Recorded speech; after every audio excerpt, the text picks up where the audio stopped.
علماء کرام ایک بہت پیارا واقعہ ارشاد فرماتے ہیں۔ فرمایا کہ ایک مرتبہ حضرت بہلول رحمۃ اللہ علیہ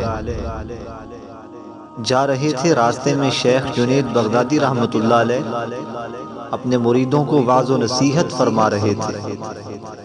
سیدنا جنید بغدادی رحمۃ اللہ علیہ اپنے وقت کے صوفیاء کے بہت بڑے امام تھے، بہت بڑے اللہ والے تھے، تصوف کا امام سمجھا جاتا تھا۔ بغداد کے سب سے بڑے شیخ کا لقب ملا ہوا تھا ان کو۔ مریدین کے ساتھ بیٹھے ہوئے تھے کہ حضرت بہلول رحمۃ اللہ علیہ نے سلام کیا، انہوں نے سلام کا جواب دیا۔ حضرت بہلول رحمۃ اللہ علیہ فرمانے لگے، جنید بغدادی مجھے کھانے کے آداب تو بتاؤ کہ کھانے کے آداب کیا ہوتے ہیں۔ سیدنا جنید بغدادی رحمۃ اللہ علیہ فرمانے لگے، حضرت کھانے کے آداب یہ ہیں کہ کھانا کھانے سے پہلے ہاتھوں کو دھو لیا جائے، کھانا شروع کرنے سے پہلے بسم اللہ پڑھ لی جائے، اور کھانا اپنے سامنے سے کھانا چاہیے، اور کھانے کے بعد اللہ کا شکر ادا کرنا چاہیے، اور اس کے بعد کھانے کی دعا پڑھ کر ہاتھوں کو دھو لینا۔ یہ نبی کریم صلی اللہ علیہ وسلم کی سنت ہے، اور یہ کھانے کے آداب ہیں۔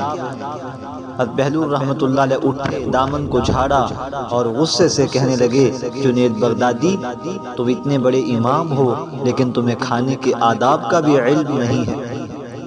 جب آگے گئے ایک مقام پر تو شیخ جنید بغدادی رحمۃ اللہ علیہ مریدین کے ساتھ پیچھے پیچھے۔ حضرت بہلول رحمۃ اللہ علیہ فرمانے لگے، کون ہے؟ تو کہا، وہ جنید بغدادی جسے کھانے کے آداب کا علم نہیں۔ حضرت مجھے کھانے کے آداب بتا دیجئے۔ حضرت بہلول رحمۃ اللہ علیہ فرمانے لگے، اچھا چلو کھانے کے آداب تو تمہیں نہیں آتے، تم یہ بتاؤ کہ گفتگو کرنے کے آداب کیا ہیں۔ جنید بغدادی رحمۃ اللہ علیہ فرمانے لگے، گفتگو کے آداب یہ ہیں کہ موقع اور مناسبت کے ساتھ گفتگو کی جائے، بات کو زیادہ طول نہیں دینا چاہیے، مختصر بات ہو اور پر اثر بات ہو، موقع محل کے مطابق ہو، اور مخاطب کے حیثیت کا خیال کرتے ہوئے گفتگو پوری حکمت کے ساتھ، تدبر اور تفکر کے ساتھ کرنی چاہیے۔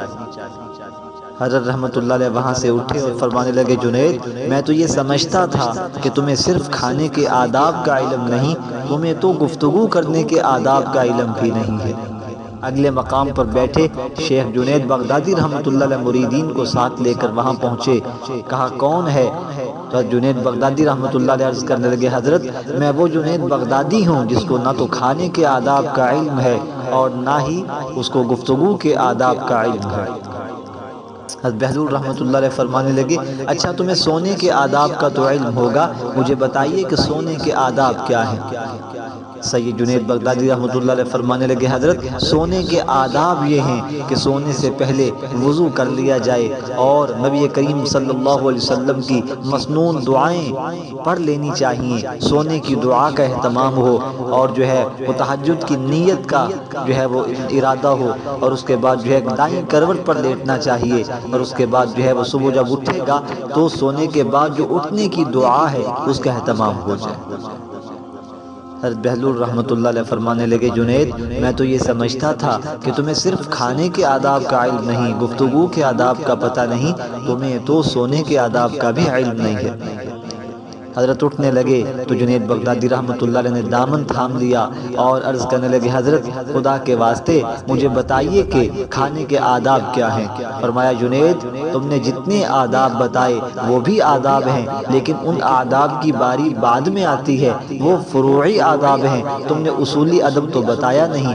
اصولی ادب یہ ہے کہ سب سے پہلے یہ دیکھا جائے کہ جو کھانا سامنے رکھا ہوا ہے وہ حلال کا ہے یا حرام کا۔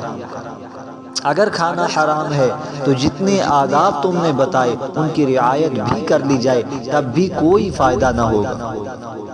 گفتگو کے آداب میں سے جو اصولی ادب ہے وہ یہ ہے کہ بات جھوٹ نہ ہو، بات غیبت نہ ہو، بات کسی پر تہمت نہ ہو، بات حقیقت پر مبنی ایک سچ ہو، تب تو جو آپ نے گفتگو کے آداب بتائے تب تو وہ ٹھیک ہیں، لیکن جتنے آداب گفتگو کے تم نے بتائے اے جنید بغدادی، اگر بات جھوٹ ہوئی تو ان آداب کی جتنی بھی رعایت کی جائے گی وہ کوئی فائدہ نہ دے گی۔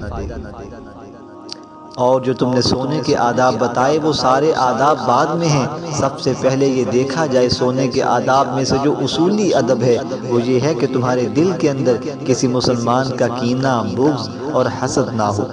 اگر دل کے اندر حسد ہوا، بغض ہوا، کینہ ہوا تو جتنے آداب تم نے بتائے ہیں ان تمام آداب کی رعایت بھی کر لی جائے تب بھی کوئی فائدہ نہ ہوگا۔